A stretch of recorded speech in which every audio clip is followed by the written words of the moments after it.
25 வயதுள்ள கவிதா திருமணமான சில நாட்களிலேயே தன் கணவன் கார்த்திக்குடன் மதுரையிலிருந்து சென்னைக்கு குடிபெயர்ந்தாள்.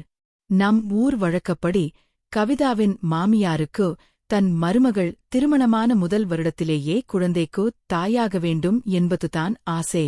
கவிதாவும் கார்த்திக்கும் சென்னையில் மிகவும் மகிழ்ச்சியாக வாழ்ந்து வந்தார்கள். ஆனால் ஒரு வாரத்திற்கு முன்பு அந்த மகிழ்ச்சியில் இடி விழுந்தது. கார்த்திக் தான் வேலை செய்யும் ஐடி நிறுவனத்தில் ஒரு பெரிய வாடிக்கையாளரே தனது கவனக்குறைவால் இழந்துவிட்டான். கார்த்திக்கின் திறமையை பார்த்து அந்த நிறுவனத்தின் உரிமையாளர் வசந்தான் அவனை கோயம்புத்தூரிலிருந்து தேர்ந்தெடுத்து விசா கொடுத்து சென்னைக்கு அழைத்து வந்திருந்தார். வசந்த் நேற்றுதான் மதுரையிலிருந்து மீண்டும் சென்னைக்கு திரும்பியிருந்தார். வந்த உடனேயே கார்த்திக்கிற்கு போன் செய்து, நாளை மதிய உணவின் போது என் வீட்டுக்கு வந்து என்னை பார் என்று சொல்லிவிட்டார். இதைக் கேட்டதிலிருந்து கார்த்திக்கிற்கு தூக்கமே இல்லை. வசந்தை சந்திக்கும் அந்த முதல் சந்திப்பே தன் வேலையின் கடைசி சந்திப்பாக இருக்குமோ என்று அவன் அஞ்சினான். வேலையை விட்டு நீக்கி விடுவார்களோ என்ற கவலையில் அடுத்த நாள் காலை அலுவலகம் கிளம்பும்போது கார்த்திக் மிகவும் சோகமாக இருந்தான். கணவன் சென்ற பிறகு கவிதா ஆழ்ந்த சிந்தனையில் இருந்தால் ஒரு வெள்ளை நிற உடையில் அமர்ந்திருந்த அவள் கணவரின் நிலையை நினைத்து வருந்தினாள். கார்த்திக் ரொம்ப பயந்து போயிருக்கிறான். ஒரு தப்புக்காக வசந்த் அவனை வேலையை விட்டு நீக்கி விடுவாரோ என்று நினைக்கிறான். ஆனால் எனக்கு அப்படி தோன்றவில்லை. ஒருவேளை எச்சரிக்கை கொடுத்துவிட்டு விடுவாரோ என்று தனக்குள்ளேயே சமாதானம் சொல்லிக் கொண்டாள் கவிதா. அவர்கள் இருவருக்கும் இன்னும் நிரந்தர பணி உறுதி கிடைக்கவில்லை. இந்த நேரத்தில் வேலை போனால் சென்னையில் இருப்பது மிகவும் கடினம். அப்போது அவள் பார்வை மேஜையில் இருந்த ஒரு காகிதத்தின் மேல் விழுந்தது. அதில் வசந்தின் வீட்டு முகவரியும் போன் நம்பரும் கார்த்திக் கைப்படே எழுதி வைத்திருந்தான். கார்த்திக் ஒருமுறை சொன்னது கவிதாவிற்கு நினைவுக்கு வந்தது. வசந்த ரொம்ப நல்லவர், மற்றவர்களுக்கு உதவி செய்யும் குணம் கொண்டவர். அவர் உண்மையில் நல்லவராக இருந்தால் ஏன் கார்த்திக் அவரை சந்திப்பதற்கு முன்பே நான் போய் அவரை சந்தித்து பேசக்கூடாது? சார், என் கணவரே, வேலையை விட்டு நீக்காதீர்கள், ஒருமுறை மன்னித்து விடுங்கள் என்று கேட்டுப் பார்க்கலாமே என்று அவளுக்கு தோன்றியது. ஒருவேளை நான் போவது அவருக்கு பிடிக்காமல் போய்விட்டால் இதனால கார்த்திக்கு வரும் வாய்ப்பு கெட்டுவிடுமோ என்று ஒரு நிமிடம் பயந்தாள். ஆனால் அடுத்த நொடியே நடப்பது நடக்கட்டும் என்ற துணிச்சலில் அந்த காகிதத்தில் இருந்த எண்ணிற்கு போன் செய்தாள். மறுமுனையில் ஒரு கம்பீரமான குரல் கேட்டது. ஹலோ வசந்த் சாருங்களா, நான் கவிதா, கார்த்திக் பேசுறேன். என் கணவர் கார்த்திக் உங்கள் நிறுவனத்தில் வேலை செய்கிறார். ஓ, இன்று மதியம் நான் மீட்டிங் வரச் சொல்லி இருக்கிறேனே, அந்த கார்த்திக்கின் மனைவியா நீங்கள் என்று வசந்த் கேட்டார். அவர் கேள்வியை கேட்டதும் கவிதா சட்டென ஆமாம் சார், இன்று மதியம் உங்களை சந்திக்க வரவிருக்கும் அதே கார்த்திக்கின் மனைவிதான் நான் என்று பதில் சொன்னாள். சரி, சொல்லுங்கள், நான் உங்களுக்கு என்ன உதவி செய்ய முடியும் என்று வசந்த் கனிவான தமிழில் கேட்டார். முதலில் உங்களிடம் ஒரு வேண்டுகோள். நான் உங்களுக்கு போன் செய்த விஷயத்தை கார்த்திக்கிடம் சொல்ல வேண்டாம். கார்த்திக் உங்களை சந்திப்பதற்கு முன்னால் நான் உங்களை நேரில் சந்திக்க விரும்புகிறேன். செய்த தவறுக்காக அவர் எவ்வளவு தூரம் வருத்தப்படுகிறார் என்பதை உங்களுக்கு விளக்கத்தான் நான் வர நினைக்கிறேன் என்று கவிதா பணபழப்புடன் கூறினாள். சரி, பரவாயில்லை, அடுத்த ஒரு மணி நேரத்திற்குள் உங்களால் வர முடியும் என்றால் நான் உங்களுக்காக காத்திருக்கிறேன் என்று வசந்த் பதில் அளித்தார். கண்டிப்பாக சார், அடுத்த ஒரு மணி நேரத்திற்குள் நான் அங்கு இருப்பேன் என்று கூறிவிட்டு கவிதா போனை வைத்தார். நேரம் குறைவாக இருந்ததால் வேக வேகமாக தயாரானாள். குளித்துவிட்டு வந்து கண்ணாடி முன் நின்று லேசாக அலங்காரம் செய்து கொண்டாள். அலமாரியில் இருந்த ஒரு நேர்த்தியான நீண்ட உடையை தேர்ந்தெடுத்து அணிந்தாள். நான் பார்க்க நன்றாக இருக்கிறேன் அல்லவா என்று கண்ணாடி முன் நின்று தன்னையே ஒருமுறை பார்த்து கொண்டாள். பிறகு தன் செல்போனில் வரைபடத்தின் மூலம் வசந்தின் வீட்டு முகவரியை தேடிப்பிடித்து காரை எடுத்துக்கொண்டு கிளம்பினாள். காரை ஓட்டுச் செல்லும்போதும் அவள் உள்ளுக்குள் ஒரு பயம் இருந்தது. கார்த்திக் செய்த தப்பை சரி செய்யப் போய் நானே எத்தையும் சுதப்பிவிடக்கூடாதே என்றே அவள் மனம் அஞ்சியது. ஆனாலும் துணிச்சலை வரவழைத்துக் கொண்டு காரை செலுத்திக் கொண்டிருந்தாள். சிறிது நேரத்தில் வசந்தின் வீட்டின் முன் கார் வந்து நின்றது. காரிலிருந்து இறங்கிய கவிதா கனத்த இதயத்துடன் வீட்டின் பிரதான கதவை நோக்கி நடந்தாள். கதவருகே நின்று கொண்டு ஒரு நீண்ட மூச்சை இழுத்துவிட்டு தன்னை தயார்படுத்திக் கொண்டு மெல்ல கதவை தட்டினாள்.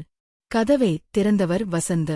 அவருக்கு சுமார் 40 வயது இருக்கும். ஆனால் நல்ல உடற்கட்டுடன் இளமையாக தெரிந்தார். கவிதா ஒரு மெல்லிய புன்னகையுடன், சார், நான் கவிதா கார்த்திக். என்னை சந்திக்க நேரம் ஒதுக்கியதற்கு மிக்க நன்றி என்றாள்.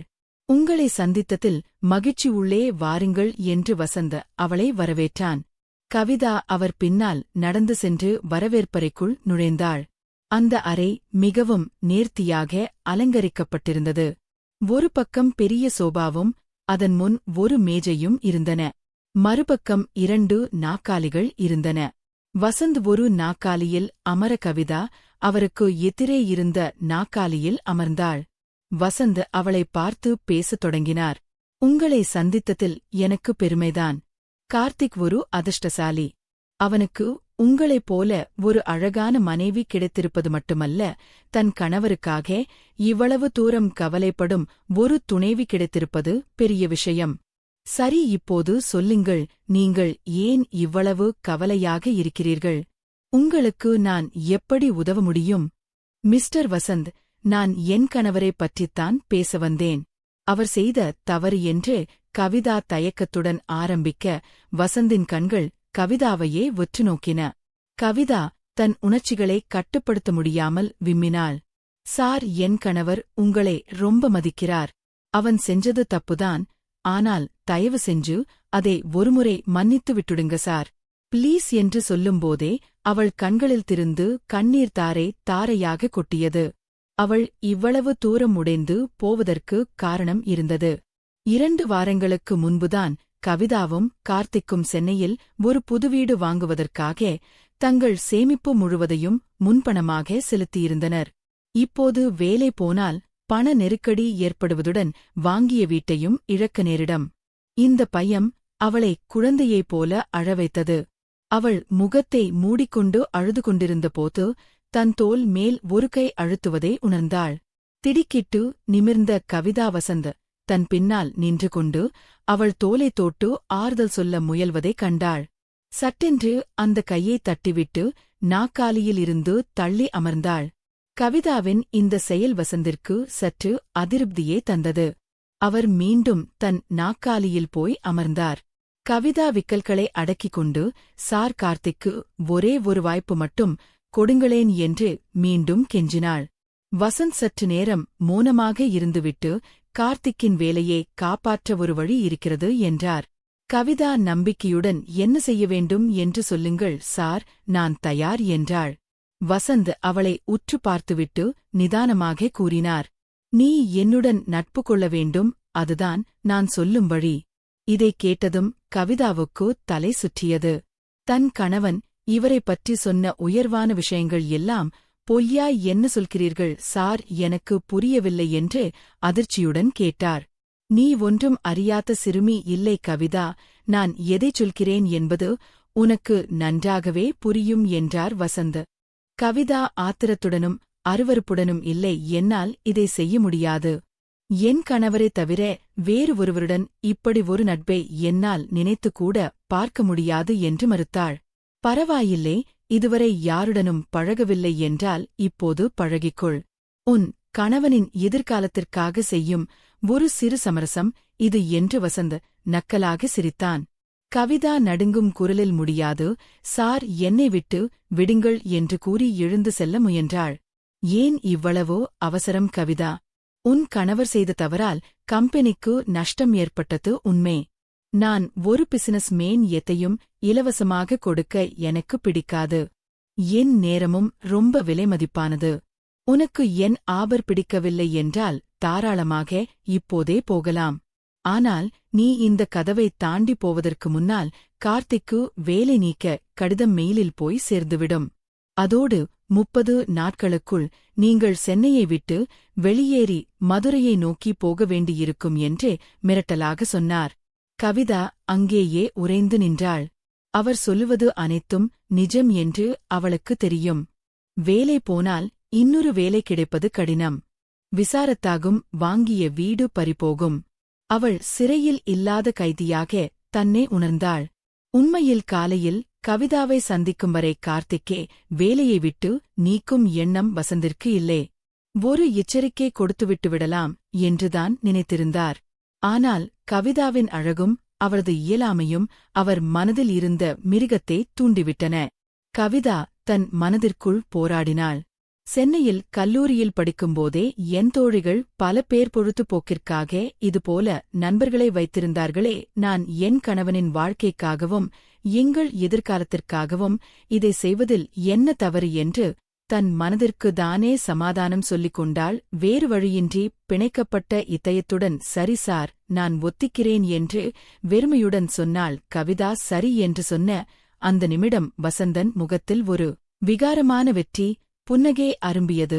கவிதா தன் கௌரவத்தையும் தன் கணவன் கார்த்திக் தன்மேல் வைத்திருக்கும் நம்பிக்கையையும் ஒரு தராசில் ஒரு தட்டிலும் அவர்களின் எதிர்காலத்தை மறுதட்டிலும் வைத்து பார்த்தால் அந்த தராசு அவளை கீழே தள்ளியது. வசந்த் மெல்ல எழுந்து கவிதாவின் அருகில் வந்தான். சரியான முடிவு கவிதா, புத்திசாலித்தனமான பெண்கள் எப்போதும் உணர்ச்சிகளுக்கு அடிமையாக மாட்டார்கள் என்று கூறிவிட்டு அவளுடைய டைய கைகளை பற்ற முயன்றான். கவிதா உடல் நடுங்க பின்வாங்கினாள். இங்கே பாருங்கள் வசந்த் சார், நான் சம்மதித்தது என் கணவனுக்காக மட்டுமே. ஆனால் எனக்கு ஒரு உறுதிமொழி வேண்டும். கார்த்திக்கு இந்த வேளையில் எந்த பாதிப்பும் வரக்கூடாது. அவருக்கு பதவி உயர்வும் கிடைக்க வேண்டும் என்று ஒரு பேரம் பேசும் குரலில் சொன்னாள் கவிதா. இப்போது அவளுக்குள் இருந்த பயம் மறைந்து ஒருவிதமான மரத்துப் போன உணர்வு மேலோங்கியது. வசந்த் சிரித்தான். நிச்சயமாக கார்த்திக் இனி என் நிறுவனத்தில் மிக முக்கியமான ஊழியராக இருப்பான். நீ எனக்கு தோழியாக இருக்கும் வரை அவனுக்கு எந்த குறையும் வராது என்றார். அடுத்த ஒரு மணி நேரம் கவிதாவுக்கு நரகமாக தெரிந்தது. வசந்தன் அந்த சொகுசு வீட்டில் தன் கணவனின் எதிர்காலத்திற்காக தன் ஆன்மாவை அடகு வைத்தவள் போல அமர்ந்திருந்தாள். மதிய உணவு நேரம் நெருங்கியது. இன்னும் சற்று நேரத்தில் கார்த்திக் இங்கே வந்துவிடுவான். நீ கிளம்புவதுதான் சரி, அவன் வரும்போது நீ இங்கே இருந்தால் தேவையில்லாத சந்தேகங்கள் வரும் என்றார் வசந்த். கவிதா அவசரமாக தன் அலங்காரத்தை சரி செய்து கொண்டு அங்கிருந்து வெளியேறினாள். காருக்குள் அமர்ந்ததும் அவளுக்கு அழுகை வரவில்லை, மாறாக தன்மேல் அவளுக்கே ஒரு வெறுப்பு வந்தது. கார்த்திக்கின் முகத்தை பார்ப்பது எப்படி என்று அவள் தவித்தாள். சரியாக மதிய உணவு இடைவேளையில் கார்த்திக் பயந்து கொண்டே வசந்தின் வீட்டிற்கு வந்தான். ஆனால் உள்ளே போன அவனுக்கு ஒரு பெரிய அதிர்ச்சி காத்திருந்தது. வசந்த் அவனே இன்முகத்தோடு வரவேற்றார். வா கார்த்திக், உன் தப்பை நினைச்சு நீ ரொம்ப வருத்தப்படுறதா கேள்விப்பட்டேன். பரவாயில்லே, மனுஷந்த தப்பு செய்வது சகஜம்தான். அந்த வாடிக்கையாளர் போனது எனக்கு நஷ்டம்தான். ஆனால் உன்னோட உழைப்பு எனக்கு முக்கியம். அதனால உனக்கு இன்னொரு வாய்ப்பு கொடுக்கலாம்னு முடிவு பண்ணி இருக்கேன் என்றார் வசந்த். கார்த்திக்கு தன் காதுகளையே நம்ப முடியவில்லை. சார், ரொம்ப நன்றி சார், இனிமேல் இப்படி ஒரு தப்பு நடக்காது சார் என்று உணர்ச்சி வசப்பட்டு அவர் கைகளை பிடித்துக்கொண்டான். அது மட்டுமில்ல, கார்த்திக் உன்னோடு அடுத்த ப்ராஜெக்ட் வெற்றியடைந்தால் உனக்கு அந்த சீனியர் மேனேஜர் பதவியும் இன்னும் பல சலுகைகளும் நானே முன்னின்று சென்று தரேன் என்று வசந்த் சொல்ல கார்த்திக் சந்தோஷத்தின் எல்லைக்கே சென்றான். அன்று மாலை கார்த்திக் வீட்டிற்கு திரும்பிய போது கவிதா சோபாவில் அமர்ந்திருந்தாள். கார்த்திக் ஓடி வந்து அவளைக் கட்டிக்கொண்டான். கவிதா, உன்னோட வேண்டுதல் பலிச்சிருச்சு வசந்த சார், எவ்வளவு நல்லவர் தெரியுமா? என்னை வேலையே விட்டு நீ காதத்து மட்டுமில்லாமல் பதவி உயர்வு தரதாகவும் சொல்லியிருக்காரு. கஷ்டம் எல்லாம் முடிந்தது என்று குதூகலித்தான். அவன் முகத்தில் இருந்த அந்த மட்டற்ற மகிழ்ச்சியைக் கண்ட கவிதா மெளிதாக புன்னகைக்கு முயன்றாள். ஆனால் அவரது புன்னகைக்குப் பின்னால் ஒரு பெரிய இருள் மறைந்திருந்தது. ஆமாம் கார்த்திக், அவர் ரொம்ப நல்லவர்தான் என்று அவள் சொல்லும்போது அவள் கண்கள் கலங்கியிருந்தன. கார்த்திக் அதை மகிழ்ச்சி கண்ணீர் என்று நினைத்து அவளை அணைத்துக் கொண்டான். ஆனால் கவிதாவுக்கு தெரியும், இனி ஒவ்வொரு முறை கார்த்திக் பதவி உயர்வு பெறும்போதும் அதன் பின்னணியில்தான் கொடுத்த விலை என்னவென்று வசந்திடமிருன். கவிதாவின் போனுக்கு ஒரு குறுஞ்செய்தி வந்தது. நாளை மாலை 6 மணிக்கு நாம் சந்திக்கலாமா தோழியே? கவிதா அந்த செய்தியை பார்த்துவிட்டு போனை அணைத்தாள். கார்த்திக் சிரித்துக்கொண்டே அடுத்த மாத வீட்டு தவணையைப் பற்றி பேசிக் கொண்டிருந்தான். ஒரு அழகான வீட்டை அடைய அவள் தன் மனசாட்சியின் கதவுகளை நிரந்தரமாக மூடிவிட்டாள். வசந்த் கொடுத்த அந்த அதிர்ச்சிகரமான சலுகையை ஏற்றுக்கொண்ட பிறகு கவிதாவின் வாழ்க்கை ஒரு நிழல் யுத்தமாக மாறியது. அடுத்த சில வாரங்கள் கவிதாவுக்கு நரகமாக அமைந்தன. கார்த்திக் அலுவலகத்தில் வேலையில் மூழ்கியிருக்கும்போது கவிதா வசந்தன் நட்பு வளையத்திற்குள் சிறைப்பட்டார். வசந்த் அவளை பல இடங்களுக்கு அழைத்துச் சென்றார். வெளியில் பார்ப்பவர்களுக்கு அவர்கள் நண்பர்களைப் போல தெரிந்தாலும் கவிதாவுக்குள் ஒவ்வொரு நொடியும் ஒரு தற்கொலை நடந்து கொண்டிருந்தது. நாட்கள் செல்லச் செல்ல வசந்தன் அத்துமீறல்கள் அதிகரித்தன. கார்த்திக் பதவி உயர்வை பெற்று அவர்கள் வாங்கிய புதிய வீட்டுக்கு குடிபுகுந்தன. ஆனால் கவிதாவுக்கு அந்த வீடு ஒரு சுடுகாடாக தெரிந்தது. நாட்கள் நகர்ந்தன. கார்த்திக் அலுவலகத்தில் மிக கடுமையாக உழைத்து தன் மீதான நம்பிக்கையை தக்க வைத்துக் கொண்டான். ஆனால் கவிதாவின் வாழ்க்கை நரகமானது. வசந்த் அடிக்கடி அவளுக்கு குறுஞ்செய்தி அனுப்பினார். நாளை மதியம் ஒரு காபி சாப்பிடலாமா, அல்லது இந்த வீக்கெண்ட் ஒரு லாந்திரே போலாமா என்று வரும் அந்த செய்திகள் கவிதாவை தூங்கவிடாமல் செய்தன. கவிதா மறுக்கும்போதெல்லாம் வசந்த் மறைமுகமாக மிரட்டினார். கார்த்திக்கு இப்போதுதான் புதிய பதவி உறுதி செய்யப்பட்டிருக்கிறது. நான் நினைத்தால் அதை இப்போதே நிறுத்த முடியும் என்பார். இதனால் கார்த்திக்கு தெரியாமல் பலமுறை வசந்தை சந்திக்க வேண்டிய சூழல் கவிதாவுக்கு ஏற்பட்டது. ஒவ்வொரு முறை வசந்தை சந்தித்துவிட்டு வரும்போதும் கவிதா குளித்து தன்னை சுத்தப்படுத்திக் கொள்ள துடித்தாள். கார்த்திக் அவளை பாசத்தோடு அணைக்கும்போது ஒரு குற்ற உணர்வு அவளை உருக்கியது.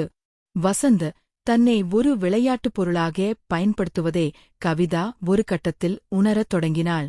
பயந்து பயந்து வாழ்வதை விட எதிர்த்து போராட முடிவெடுத்தாள். வசந்திற்கு தெரியாமல் அவர் பேசும் மிரட்டல்களை தன் ரகசிய போனில் பதிவு செய்ய ஆரம்பித்தாள். ஒருநாள் வசந்த் அவளிடம், கவிதா, இந்த வார இறுதியில் நாம் கொடைக்கானல் செல்லலாம், கார்த்திக்கிடம் ஏதோ ஒரு பொய் சொல்லிவிட்டு வா என்றார். வசந்த் ஒருமுறை அவரிடம் சொன்னார், கவிதா, கார்த்திக் இப்போது என் கைக்குள் இருக்கிறான். நீ என்னை தடுத்தால் போலி வழக்கில் சிக்க வைத்து ஜெயிலுக்கு அனுப்பவும் என்னால் முடியும். அப்போதுதான் கவிதாவுக்கு புரிந்தது. இது வெறும் நட்பு அல்ல, இது ஒரு திட்டமிட்ட வேட்டை என்று. அவள் இனி பயந்து பிரயோஜனம் இல்லை என்று முடிவு செய்தாள். வசந்திற்கு தெரியாமல் அவரோடு பழகும்போது அவர் பேசிய மிரட்டல்கள் மற்றும் அவர் செய்த சில சட்டவிரோத பண பரிமாற்றங்கள் பற்றிய ஆதாரங்களை ரகசியமாக தன் போனில் சேகரிக்கத் தொடங்கினாள். ஒருநாள் வசந்த் அவளை தனிமையில் சந்திக்க அழைத்தபோது கவிதா தைரியமாக சென்றாள். ஆனால் இந்த முறை அவள் கண்களில் கண்ணீர் இல்லை. வசந்த் சார், கார்த்திக்கு பதவி உறுதி செய்யப்பட்டுவிட்டது. இனி அவளுடைய வேலைக்கு உங்கள் தயவு தேவையில்லை என்று கவிதா தீர்க்கமாக சொன்னாள். வசந்த் சத்தமாக சிரித்தார். மறந்தட்டியா கவிதா, என்னை பகைத்துக் கொண்டால் கார்த்திக் நான் அழித்து விடுவேன். கவிதா தன் போனை எடுத்து ஒரு ஆடியோவை போட்டு காட்டினாள். அதில் வசந்த் கவிதாவை மிரட்டியதும் தனது நிறுவனத்தில் வரியேப்பு செய்ததை பற்றி பேசியதும் தெளிவாக பதிவாகியிருந்தது. இதை பாருங்கள் சார், இந்த ஒரு ஆதாரம் போதும். நீங்கள் சிறைக்கு செல்லவும் உங்கள் நிறுவனம் மூடப்படவும். நான் இழந்தது அதிகம், ஆனால் இனி இழக்க எதுவுமில்லை. கார்த்திக்கு எந்த பாதிப்பும் வராமல் நீங்கள் விலகிச் சென்றால் இது உங்களுக்கும் எனக்கும் இடையிலான ரகசியமாகவே இருக்கும். இல்லை என்றால் நாளை காலை காவல்துறை கதவில் இருப்பார்கள் என்று சீறினாள் கவிதா. என்ன உணர்கிறாய் கவிதா? உண்மையில்தான் சார், நீங்கள் ஒரு பிசினஸ் மேன் என்றால் நான் ஒரு இந்திய பெண். என் கணவனின் வாழ்விற்காக நான் எதையும் செய்வேன். ஆனால் என்னை நீங்கள் அடிமைப்படுத்த நினைத்தால் உங்களை சிறைக்கு அனுப்பவும் தயங்க மாட்டேன். கார்த்திக்கு பதவி உறுதி செய்யப்படும் வரை நீங்கள் அவனுக்கு எந்த தொந்தரவும் கொடுக்கக்கூடாது. அதன் பிறகு நாங்கள் இந்த ஊரை விட்டே சென்று விடுவோம். இந்த நிபந்தனைக்கு ஒத்துக்கொண்டால் இந்த ஆதாரங்கள் வெளியே வராது என்று ஆவேசமாக பேசினாள். வசந்தின் முகம் வெளுத்துப் போனது. தான் ஒரு சாதாரண பெண்ணை அடிமைப்படுத்த நினைத்ததாகவும், ஆனால் அவள் தன்னை விட புத்திசாலியாக மாறிவிட்டாள் என்பதையும் உணர்ந்தார். அதற்குப் பிறகு வசந்த கார்த்திக்கின் வாழ்க்கையில் குறுக்கிடவில்லை. சில மாதங்களிலேயே கார்த்திக் வேறொரு பெரிய நிறுவனத்தில் நல்ல வேலைக்கு சேர்ந்தான். கவிதா வசந்தனிடமிருந்து தப்பித்தாலும்தான் செய்த அந்த சமரசம் அவளுக்குள் ஒரு ஆறாத வடுவாகவே இருந்தது. ஆனாலும் தன் கணவனுக்காகவும் தன் எதிர்காலத்திற்காகவும் போராடி இறுதியில் அந்த பிசாச்சிடமிருந்தே தப்பித்து வந்ததை நினைத்து அவள் ஒரு நீண்ட மூச்சை விட்டார். கார்த்திக்கு அந்த இருண்ட ரகசியம் கடைசிவரை தெரியவே இல்லை. அவன் இப்போதும் தன் மனைவிதான் தனக்கு அதிர்ஷ்ட தேவதை என்று நம்பிக்கொண்டிருக்கிறான். இக்கட்டான சூழலில் எடுக்கப்படும் தவறான முடிவுகள் கூட துணிச்சலும் புத்திசாலித்தனமும் இருந்தால் ஒரு கட்டத்தில் சரி செய்யப்படலாம். ஆனால் அதற்கு நாம் கொடுக்கும் விலை மிகப்பெரியது. கவிதாவின் மிரட்டலுக்குப் பிறகு வசந்த் முற்றிலும் நிலை குலைந்து போனார். ஒரு எளிய குடும்பப் பெண் தன் பலவீனத்தையே பலமாக மாற்றி தன்னை வீழ்த்துவாள் என்று அவர் எதிர்பார்க்கவில்லை. அடுத்த சில மாதங்கள் ஒரு நிழல் யுத்தம் போல நகர்ந்தன. வசந்த் கார்த்திக்கின் விஷயத்தில் எந்த தொந்தரவும் செய்யவில்லை. சொன்னது போலவே கார்த்திக்கின் பதவி உயர்வுக்கான வேலைகளை அவர் முடித்துக் கொடுத்தார். இதற்கிடையில் கவிதா மிக தந்திரமாக செயல்பட்டு சென்னையில் இருந்த ஒரு முன்னணி ஐடி நிறுவனத்தில் கார்த்திக் ஒரு நல்ல வேலையை ஏற்பாடு செய்தாள். கார்த்திக்கு இது ஒரு பெரிய ஆச்சரியமாக இருந்தது. என்ன கவிதா, வசந்த் சார் கம்பெனியை விட இது பெரிய ஆபரா இருக்கே, நாம அங்கேயே போய்விடலாம் என்று அவன் உற்சாகமாக சொன்னபோது கவிதாவுக்குதான் சுமந்த பாரம் இறங்கியது போன்ற உணர்வு ஏற்பட்டது. அவர்கள் அந்த ஊரை விட்டு கிளம்பும் கடைசி நாளில் கவிதா வசந்தை சந்திக்கவில்லை. மாறாக அவரிடம் இருந்த ஆதாரங்களை ஒரு பாதுகாப்பான பெட்டகத்தில் வைத்துவிட்டு அவருக்கு ஒரு கடைசி குறுஞ்செய்தி அனுப்பினாள். என் கணவரின் கண்ணீரை துடைக்க நான் செய்த தியாகம் உங்களைப் போன்றவர்களுக்கு ஒரு பாடமாக இருக்கட்டும். இனி எந்த பெண்ணின் இயலாமையையும் உங்கள் அதிகாரத்தால் விலைக்கு வாங்க நினைக்காதீர்கள். நாங்கள் கிளம்புகிறோம். இனி நம் பாதைகள் சந்திக்காது. விமானம் வானில் உயர்ந்தபோது கார்த்திக் கவிதாவின் கைகளை பிடித்துக்கொண்டு, தெரியுமா கவிதா, நீ இல்லன்னா நான் இந்நேரம் மதுரையில இருந்திருப்பேன். நீதான் என் தேவதை என்று நிகழ்ச்சியுடன் சொன்னான். கவிதா ஜன்னல் வழியாக மேகங்களை பார்த்தபடி மெலிதாக புன்னகைத்தாள். அந்த புன்னகையில் ஒரு ரகசியம் இருந்தது, ஒரு தியாகத்தின் வழி இருந்தது. எல்லாவற்றிற்கும் மேலாக தன் குடும்பத்தை காத்துவிட்ட ஒரு பெண்ணின் கௌரவம் இருந்தது. கார்த்திக் புகழும் அந்த தேவதை பட்டம் அவளுக்கு பொருத்தமானதுதான். ஏனென்றால் தேவதைகள் எப்போதும் சொர்க்கத்தில் இருப்பதில்லை. சில நேரங்களில் நரகத்தை கடந்தும் தன் அன்பிற்குரியவர்களை காக்கிறார்கள். வசந்த கவிதாவின் இந்த முகத்தை எதிர்பார்க்கவில்லை. ஒரு எளிய பெண் இவ்வளவு புத்திசாலித்தனமாக தன்னை சிக்க வைப்பாள் என்று அவர் கனவிலும் நினைக்கவில்லை. வேறு வழியின்றி அவர் பின்வாங்கினார். சில மாதங்களில் கார்த்திக்கு பதவி உயர்வு கிடைத்தது. கவிதா தந்திரமாக பேசி கார்த்திக்கை வேறொரு மாகாணத்தில் உள்ள பெரிய நிறுவனத்திற்கு வேலைக்கு மாற்றினாள். கார்த்திக் இப்போதும் நினைக்கிறான், கவிதா வசந்த சாருடன் பேசிய அந்த ஒரு போன் கால்தான் தன் வாழ்க்கையை மாற்றியது என்று. கவிதா தன் ரகசியத்தை நெஞ்சுக்குள்ளேயே புதைத்துக் கொண்டாள். சில நேரங்களில் தியாகங்கள் கசப்பானவை, ஆனால் அவை அன்பிற்குரியவர்களின் வாழ்வை காக்க தேவையாயிருக்கின்றன.